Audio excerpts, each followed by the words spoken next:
හරි. බාන 2023 ඕලෙවල් පේපරේ පළවෙනි ප්‍රශ්නය දෙවෙනි ප්‍රශ්නය ක්ෂමතාවයේ ඒකකය කුමක්ද කියලා අහනවා. ක්ෂමතාවය නැත්තම් ජවය නැත්තම් කාර්ය කිරීමේ ශීඝ්‍රතාව ඔය ඔක්කොම මොනවද? ඔය ඔක්කොම ඉන්නේ වොට් වලින්. හරි. එතකොට වොට් දීලා නෑ මේකේ. ඒ කියන්නේ වොට් කියන එකේ සිංහල තේරුම මම කියලා තිනවා ඔයගලන්ට. මොකක් හරි උපකරණයක හරි මොකක් හරි කෙනෙක්ගේ හරි ජවය නැත්තම් ක්ෂමතාවය 10යි වොට් කියලා දීලා තියෙනවා නම් ඒකේ තේරුම තමයි එක තප්පරයකට ජූල් කොච්චරක්ද කියන එක. ඒ අනුව ගත්තොත් එහෙම ක්ෂමතාවය අපිට ගන්න පුළුවන් තප්පරයට ජූල් කියලා. ඒ කියන්නේ උත්තරේ කීයද? 4 වෙනි එක තමයි උත්තරේ. තප්පරයට ජූල්. ඊළඟට වස්තු දෙකක එකිනෙක පිරිමැදීමෙන් එක් වස්තුවකට ධනාරෝපණයක් ලැබීමේදී අනිත් එකට සංක්‍රමණය වෙන්නේ ඉලෙක්ට්‍රෝන. ඊළඟට 9 විද්‍යුත් චුම්බක තරංග හා සම්බන්ධ පහත ප්‍රකාශ වලින් බොරු එක මොකක්ද කියලා අහන්නේ. ශක්තිය සම්ප්‍රේෂණය කරයි හරි රික්තකයකදී 3 වැඩි කිරීම 10/8යි ms ඍණ ඒකක වේගයෙන් ගමන් කරයි හරි. දැන් මේක කරනවත් එක්කම ඔයගලන්ට පුළුවන් තරංගවල විද්‍යුත් චුම්බක තරංග කියන ෂෝට් නෝට් එක පෙරලලා එයාගේ ලක්ෂණ ටික බලන්න. ඒ අනුව ඒක ටික හයිලයිට් කරගන්න පුළුවන් ඔයගලන්ට. පදාර්ථමය මාධ්‍යයකදී සංඛ්‍යාතය රික්තකයකද වඩා අඩු වේ. ඊළඟට හොඳට මතක තියාගන්න තරංගයක සංඛ්‍යාතය කියන්නේ අනන්‍ය ලක්ෂණයක්. හරි. සංඛ්‍යාතය මාධ්‍ය මත රඳා පවතින්නේ නැහැ. සංඛ්‍යාතය කියන එක නිශ්චිතයි තරංගයක. හරි. ඒක කිසි සාධකයක් මත රඳා පවතින්නේ නැහැ. එතකොට පදාර්ථමය මාධ්‍යයකදී සංඛ්‍යාතය රික්තකයකදීද වඩා අඩු වේ කියන එක ඒක වැරදි එකක්. හරි. එතකොට ඒක තමයි උත්තරේ විදිහට අපිට ගන්න වෙන්නේ. ඉතින් අනිත් එක ගැන බලන්නවත් දෙයක් නැහැ. පදාර්ථමය මාධ්‍යයකදී වේගය රික්තකයකදීට වඩා අඩු ඒක හරි. මේත් එක මම තා චූට්ටයක් මතක් කරන්නම්.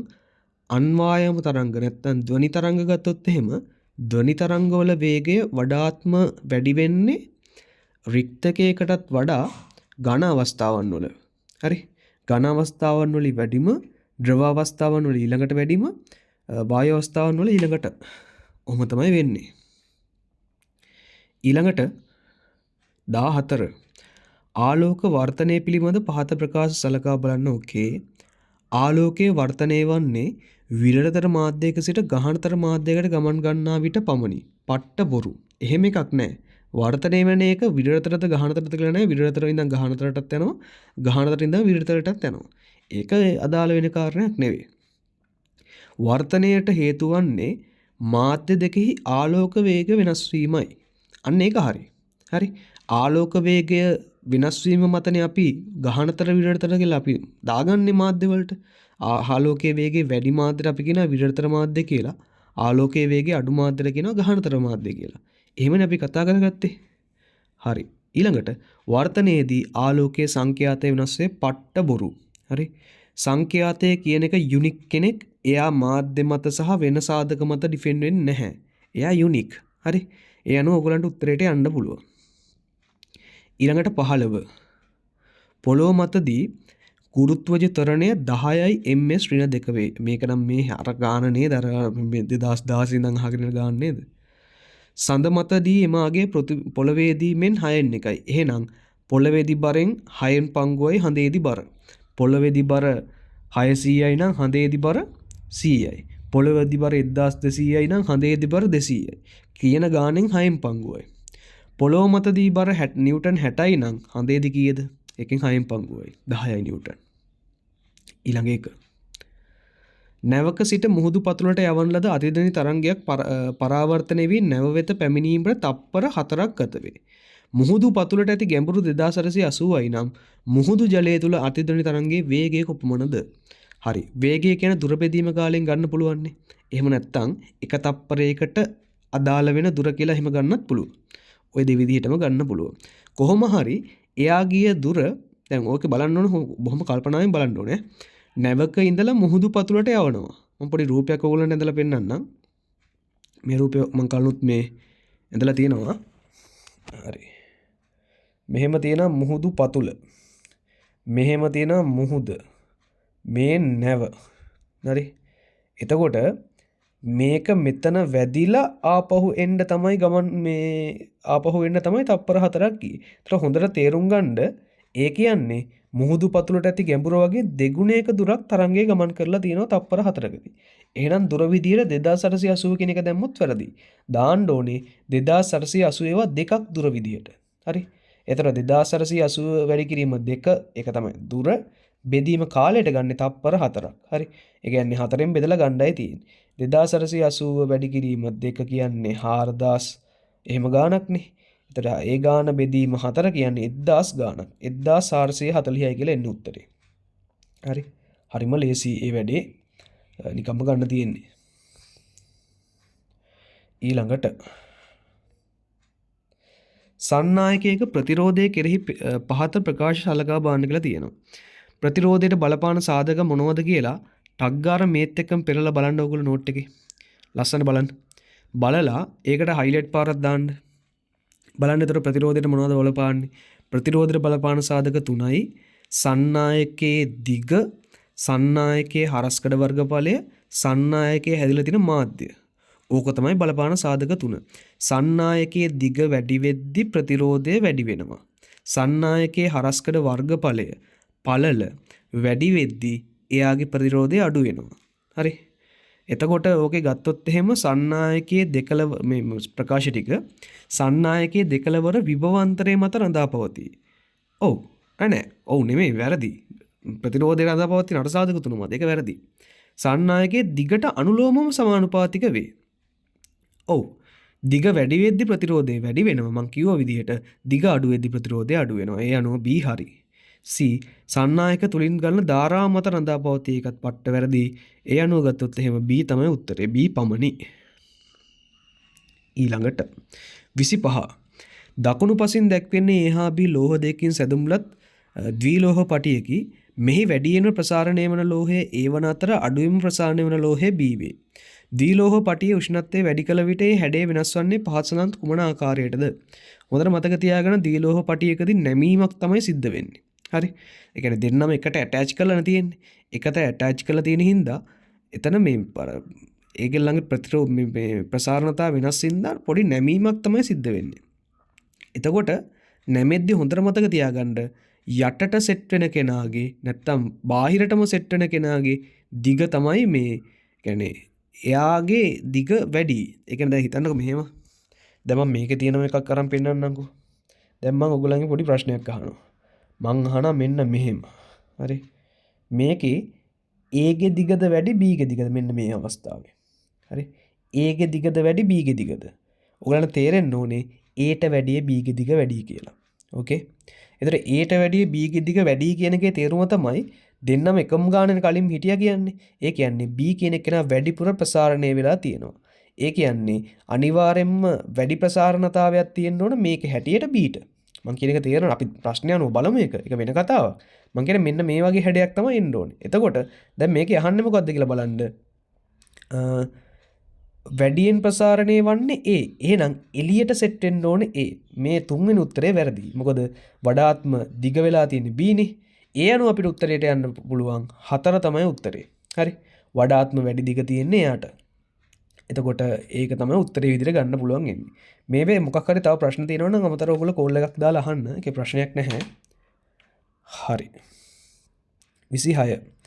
ඝන ද්‍රවයකින් සාදන ලද වස්තුවක ද්‍රවයක ඉපිලීම සඳහා ඉපිලීම කියන්නේ පාවෙන එකනේ. එතකොට පාවෙන්න නම් මොකද වෙන්න ඕනේ? අපි ගන්නතොත් එහෙම උත්තර ටික බලමුකෝ. ඝන ද්‍රවයේ ඝනත්වය ද්‍රවයේ ඝනත්වයට වඩා අඩු විය යුතුයි. ඝන වස්තුවේ ස්කන්ධය විස්ථාපිත හරි. ඕකේ රයිට් ආන්සර් එක වෙන්න ඕනේ ඝන වස්තුවේ බර මෙතන ඝන වස්තුවේ බර එමගින් විස්ථාපිත ද්‍රව පරිමාවේ බරට සමාන විය යුතුයි. ඔව්. එමගින් විස්ථාපිත ද්‍රව පරිමාවේ බර කියන්නේ උඩුකුරු තෙරපුමටනේ. උඩුකුරු තෙරපුමයි වස්තුවේ බරයි මොනවා වෙන්න ඕනද? සමාන වෙන්න ඕනේ. ඒ අනුව තුන්වෙනි උත්තරේ ගන්න පුළුවන්. හතරත් පොඩ්ඩක් චෙක් කරලා බලමු. ඝන වස්තුවේ බර එය මත ඇතිවන උඩුකුරු තෙරපුමට වඩා අඩු විය යුතුයි. බර කියන එක උඩුකුරු තෙරපුමට වඩා නෑ. උඩුකුරු තෙරපුමට වඩා අඩු වුණොත් එහෙම බඩ උඩ යන්න එපානේ. ඒ කියන්නේ මේ බලන්නකෝ මේ. දැන් මේක නම් මම ඇඳලා තියෙනවා නැවත මම අඳින්න යන්නේ නැහැ. කලින් ඒක ඕගොල්ලන්ට ඇඳලා තියෙනවනේ අර ද්‍රවයක පාවෙන අවස්ථාවේ. ඒ අවස්ථාවේ උඩුකුරු තෙරපුමයි මේකයි බරයි සමාන වෙන්න ඕනේ. උඩුකුරු තෙරපුම කියන එක කියන්න පුළුවන් වෙන විදිහක් ආකිමිඩිස් අපිට කියලා තියෙනවා. මොකද්ද? වස්තුව මගින් විස්ථාපිත තල්ල පරිමාවේ බරට. එහෙනම් වස්තුව විසින් විස්ථාපිත තල්ල පරිමාවේ බරට තමයි උඩුකුරු තෙරපුම. ඒකට බර සමාන වෙන්න ඕනේ. ඕකේ. හරි 28. සර්වසම ABC බල්බ 3ක් හා R ප්‍රතිරෝධක පරිපථයකට සම්බන්ධ කර ඇති ආකාරයේ රූපය දැක්වේ. ඕකේ. ABC බල්බ වල දීප්තිය පිළිබඳව නිවැරදි ප්‍රකාශය මොකක්ද කියලා අහනවා. හොඳට මතක තියාගන්න. දීප්තිය කියන එක රඳා පවතින්නේ එයා හරහා යන ධාරාව මත. මොකක් හරි බල්බ් එකක් හරහා යන ධාරාව වැඩි නම් එයාගෙන් නැති කරන දීප්තිය වැඩි. මම මේකේ ධාරා ටික ඇඳලා පෙන්නන්නම් චුට්ටක්. මුලින්ම මේක පොඩ්ඩක් ලොකු කරලා ගමු අපි. මේක ලොකු කරමු. මේ තියෙන්නේ ඔන්න ලොකු කරා. දැන් මේක පොඩ්ඩක් අපි ඇඳලා ගමු. පැන්සල දෙන්න. ඕකේ. හරි. දැන් බැටරිය නන්න ධාරාව යන්නේ ඔහොම. ඔන්න ඔහොම ධාරාවක් යනවා. ඔය යන ධාරාව හිතන්නකෝ I කියලා. එතකොට ඔය I ධාරාවට පාරවල් දෙකක් හම්බෙනවනේ. ඒතර ඒ I ධාරාවෙන් කොටසක් මේ මං පල්ලෙහාම මාක් කරපු මේ පාරෙන් යනවා. ඊළඟට ඔන්න ඔය පාරෙන් යනවා. ඔය ධාරාවල් දෙකට මම නම් කියන්නම්. මෙතනින් මේකට I1 කියලා මම කියන්නම්. මෙන්න මේ ධාරාවට මම කියන්නම් I2 කියලා. එහෙනම් ඕගොල්ලන්ට තේරෙනවා ඔය පාරවල් දෙක නැවත එක්කහු වෙලා මෙන්න මෙතනදී මෙන්න මෙහෙම එක්කහු වෙලා මෙතෙන්දි නැවත I1 දන I2 ඒ කියන්නේ අර කලින් ආපු Iම විදිහට තමයි පිටත් වෙන්නේ. ඒ අනුව ඕගොල්ලන්ට තේරෙනවා වැඩිම ධාරාවක් අනිවාර්යයෙන්ම ගමන් කරන්න ඕනේ මේ C හරහා. මොකද අර දෙන්නගෙම එකතු වෙන Iනේ පිට වෙන්නේ C හරහා. ඒතර C ගේ දීප්තිය පට්ට වැඩි. ඊළඟට බලන්න ඕනේ I1 ද ලොකු I2 ද කියලා. ඕගොල්ලන්ට පේනවා A ගේ ඉස්සරහා ප්‍රතිරෝධයක් ඉන්නවා. එහෙනම් ප්‍රතිරෝධයේ ඉන්න පාරේ යන ධාරාව අඩු වෙන්න එපේ. ඒ කියන්නේ අනිවාර්යෙන් I1ට වැඩිය I2 කියන එක්කෙනා විශාල වෙන්න ඕනේ. ඒ අනුව ගත්තොත් එහෙම C ගේ දීප්තිය වැඩිම B ගේ දීප්තිය ඊළඟට A ගේ දීප්තිය ඊළඟට. එහෙම එකක් තියෙනවද කියලා බලන්න උත්තරවල. ඒක තමයි උත්තරේ. හරි. C ගේ දීප්තිය වැඩිම මේ පළවෙනි උත්තරේනේ. B ගේ දීප්තිය ඊළඟට A ගේ දීප්තිය ඊට පස්සේ. හරි. 31 ඍජුකෝණාශ්‍ර හැඩති තහඩු තුනක් මත ඒකතල බල යොදා ඇති ආකාරයේ ABC රූපවල දක්වා ඇත. ඕකේ. ඉහත තහඩුව අතරින් සමතුලිතතාවය පවතින්නේ මොකක්ද කියලා අහනවා. බැලූ බැලමටම පේනවා පළවෙනි අවස්ථාව සමතුලිතයි. මොකද උඩට තියෙන බලයි යටට තියෙන බලයි සමාන වෙනවා. ඒක ගන්න පුළුවන්. එතකොට ඊළඟ එක බලන්න. ඊළඟ එක අපි ගත්තොත් එහෙම නැහැ. මේ දෙන්න මේ විදිහට බල තුනක් යෙදුවොත් එහෙම ඒක සමතුලිත වෙන්නේ නැහැ. මොකද මේ පහේ සංප්‍රයුක්තය 10ක් වෙන්නේ නැහැනේ. 10ට වඩා අඩු ගාණක් වෙන්න ඕනේ. මොකද අපි දන්නවා යම් බල දෙකක සංප්‍රයුක්තයට තියෙන්න පුළුවන් උපරිම ගාණ. උපරිම ගාණ තමයි 10. ඒ 10ත් සෙට් වෙන්නේ කොහොම වුණොත්ද? ඒ කියන්නේ මෙන්න මෙහෙම වුණොත් මේ බලන්නකෝ. ඒ කියන්නේ උපරිම අවස්ථාව යම් සංප්‍රයුක්තයකට තියෙන්න පුළුවන් මෙන්න මෙහෙම. බල දෙක ඒකරේඛීයව එකම දිශාවට ක්‍රියා කරොත් හරි නැත්තම් සමාන්තර වුණොත් හරි. මෙහෙම සමාන්තර වුණොත් හරි. එහෙම වුණොත් එහෙම මෙයා පහයි නම් මේ දෙන්නගේ සංප්‍රයුක්තය 10ක් වෙනවා. මෙයා පහයි නම් මේ දෙන්නගේ සංප්‍රයුක්තය 10ක් වෙනවා. ඒ කියන්නේ එහෙම නෙමෙයි මේක මේ ලේටර් තියෙන්නේ. යනෝ මේ පහෙනුයි 10ක් හදන්න බෑ මේ පැත්තට. ඊට වැඩි අඩු ගාණක් උපරිම සංප්‍රයුක්තය හදන්න බෑ. එතන උපරිම සංප්‍රයුක්තය හදන්න බෑ කියන්නේ ඒක ෆේල්. ඒක සමතුලිත නැහැ. එතන B කියන එක නැති වෙන්න ඕනේ. B කියන නැති උත්තරේ හරි. අපි C බලමුකෝ. C try කරලා බලමු. C බලන්න අනිවාර්යෙන් C චලනය වෙනවා. ඇයි? ඔය තියෙන බල යුක්මයක් නේ. ඔය විදිහට නිකන් විද්‍යාව ඕනේ නැහැ. නිකන් කල්පනා කරන්නකො තහඩුවක් නිශ්චලව තියෙනවා. ඔය විදිහට බල යෙදුවොත් එහෙනම් මොකද වෙන්නේ? ඔක චලනය වෙන්න ගන්නවානේ. එතකොට ඔක සමතුලිත වෙන්නේ නැහැ. ඔතන යුක්මයක් තියෙන ඔක චලනය වෙනවා. හරි. මෙන්න මේ වගේ අක්ෂයක් වටා හදලා පෙන්නන්නද? මෙන්න මේ වගේ පොඩි අක්ෂයක් වගේ තිබ්බොත් එහෙම සෙට් කරලා තිබ්බොත් එහෙම මේ අක්ෂය වටා චලනය වෙනවා. හරි. යන උත්තරේ වෙන්නේ A පමණි. හරි. ඊළඟට 35 රූපයේ දක්වා ඇත්තේ A හා B පරිවෘත තඹකම්බි දෙකක් මුදුරු යකඩ මාධ්‍යයක් වටා ඔත ඇති ආකාරයේ වේ. ඕකේ. එමේ සැකැස්ම පිළිබඳ පහත සඳහන් කුමන ප්‍රකාශයේ සත්‍ය වේද කියලා අහනවා. S ස්විචයේ වසන මොහොතේදී A හරහා ධාරාවක් ගලා යන අතර B හරහා ධාරාවක් ගලා නොයයි. ඕගලන්ට තේරෙනවා S කියන එක්කෙනා වැහුව ගමන් මොකද වෙන්නේ? S කියන එක්කෙනා වැහුව ගමන් මොකද වෙන්නේ කියලා බලන්න. යම් ධාරාවක් ගලාගෙන යනවනේ හරහා. එතකොට S සූචිය දිගටම වසා දැමීමේදී A හරහා ධාරාවක් ගලා යන අතර B හරහාද ධාරාවක් ගලා යයි. ඔතන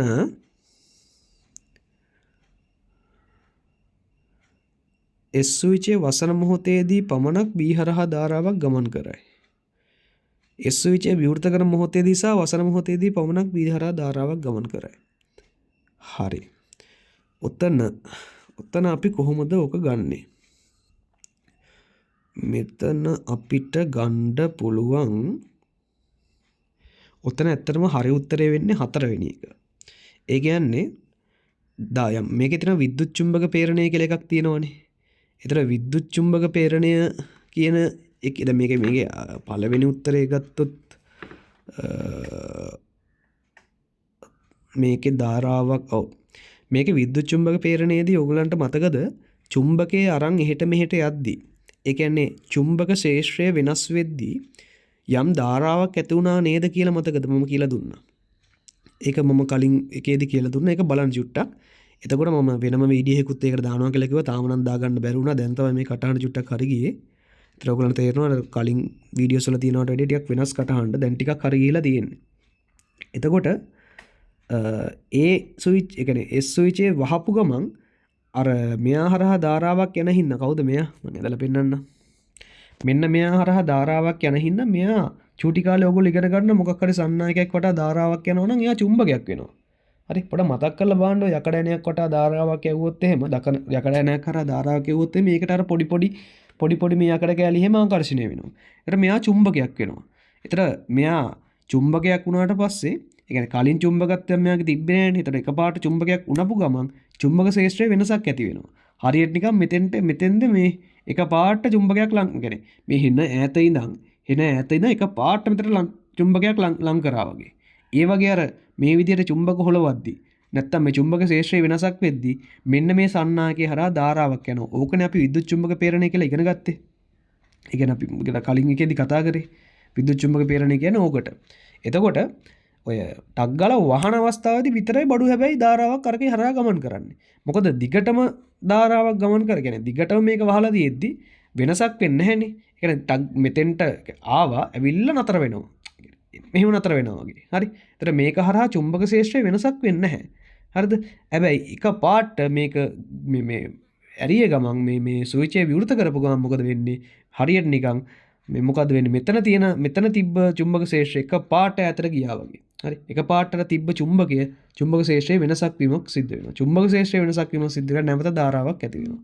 ඒ අනුව අපි ගත්තොත් එහෙම මොකද වෙන්නේ? ඔතනදී වහන අවස්ථාවේදීත් පටගාලා B හරහා ධාරාවක් යනවා. අරින අවස්ථාවේදීත් පටගාලා B හරහා ධාරාවක් යනවා. ඒ අනුව උත්තරේ වෙන්න විදිහට අපිට ගන්න පුළුවන් වෙන්නේ 4. 35ට 4 තමයි අපිට ගන්න පුළුවන් වෙන්නේ. 36. ප්‍රවේග කාල ප්‍රස්ථාරයේ පිළිබඳ දක්වා ඇති පහත ප්‍රකාශ වලින් බොරු එක මොකක්ද කියලා අහනවා. ප්‍රස්ථාරයේ නාවරණය වෙන වර්ගඵලයෙන් වස්තුවේ විස්ථාපනයේ ලැබේ එක පට්ට හරි. ප්‍රවේග කාල ප්‍රස්ථාරයක වර්ගඵලයෙන් විස්ථාපනය තමයි හම්බෙන්නේ. නිශ්චලතාවයෙන් චලිත ආරම්භන වස්තුව සඳහා ප්‍රස්ථාරය ආරම්භ කරන්නේ මූල ලක්ෂණي එකත් පට්ට හරි. කාලයත් සමග ප්‍රවේගය වෙනස් වන චලිතයකදී ප්‍රස්ථාරයේ අනුක්‍රමණය ශුන්‍ය වේ. කාලයත් එක්ක ප්‍රවේගය වෙනස් වෙනවා. ප්‍රවේගය වෙනස් වෙනවා කියලා කියන්නේ එක්කෝ ත්වරණයක් එහෙම නැත්නම් මන්දනයක්නේ. ත්වරණයක් සහ මන්දනයක් නම් අනුක්‍රමණය ශුන්‍ය වෙන්නේ නැහැ. අනුක්‍රමණය ශුන්‍ය වෙන්නේ මෙන්න මේ වගේ මේ පොඩි ගණන් කේස් එකක් මෙතන තියෙනවා. මෙතන මේ ගණන් කේස් එකක් තියෙනවා පොඩක් ඒක කියන්නම්. මෙන්න මෙහෙම ප්‍රස්ථාරයක් තියෙනවා නම් මේ ප්‍රස්ථාරය මෙන්න මේ වගේ එකක් ගැන හිතලා බලන්නකෝ. මෙන්න මෙයාගේ බෑවුම් ගතිය බිඳුවයිනේ. ඒතර අනුක්‍රමණයක් නෑ මේ අවස්ථාවේදී. ඕනනම් අපිට ඒක ඔප්පු කරන්නත් පුළුවන්. ඕගලන්ට පුළුවන් මොනව කරන්නද? ඕගලන්ට ඔය කැමති ඛණ්ඩාංක ටිකක් දාගෙන මේ අනුක්‍රමණයේ y ඛණ්ඩාංක වෙනස බෙදීම x ඛණ්ඩාංක වෙනසෙන් ගන්න පුළුවන්. ඒතර අනුක්‍රමණය ශුන්‍ය වෙන්නේ මේ වගේ අර ෆ්ලැට් රේඛාවල. බෑවුම් ගතියක් නැහැ. එතකොට ඒක වැරදි. දැන් මේකේ ප්‍රවේගය වෙනස් වෙනවා කියන්නේ එක්ක ත්වරණයක් මෙන්න මේ වගේ එකක් එන්න ඕනේ. එහෙම නැත්තම් يعني මේ මෙතන චුට්ට ලොකු කරලා ගමු අපි. එක්කෝ මෙන්න මේ වගේ එකක් එන්න ඕනේ. ඔන්න තොරණයක්. එහෙම නැත්තම් මන්දනයක්. ওই වගේ එකක් එන්න ඕනේ. يعني බැවුම් ගතියක් තියෙනවා. ඕකේ? හරි. ඒක චුට්ටක් අමාරු වෙන අතාරින්නකො. අනිත් එකෙන් කෙලිම ගත්ත හැකි. ප්‍රස්ථාරයේ අනුක්‍රමණය අපි කොහොමද දන්නවා? ප්‍රවේග කාල ප්‍රස්ථාරයක අනුක්‍රමණයෙන් හම්බෙන්නේ තොරණය එහෙම නැත්තම් මන්දනය. හරිද? තොරණය එහෙම නැත්තම් මන්දනය. ඒතර අපි ගත්තොත් එහෙම අනුක්‍රමණයෙන් හම්බෙන්නේ මොකක්ද කියලා බලන්න පුළුවන් ඕගලන්ට මොනව කරලාද? y අක්ෂයෙන් නියෝජනය වන රාශිය බෙදන්න x අක්ෂයෙන් නියෝජනය වන රාශිය. ඔයාලා දන්නවා ප්‍රවේග කාල ප්‍රස්ථාරයක y අක්ෂයෙන් නියෝජනය වෙන්නේ මොකද්ද? ප්‍රවේගය. x අක්ෂයෙන් නියෝජනය වෙන්නේ කාලය. ප්‍රවේගයේ කාලයෙන් බෙදුවම හම්බෙන්නේ ත්වරණය. ඔන්න වැඩේ ගොඩ. හරි. ඊළඟට ඔච්චරයි. එතන බයෝ ටික ගන්න තියෙන්නේ. ඔය අපි කතා කරේ 2023. වැඩේ ඉවරයි.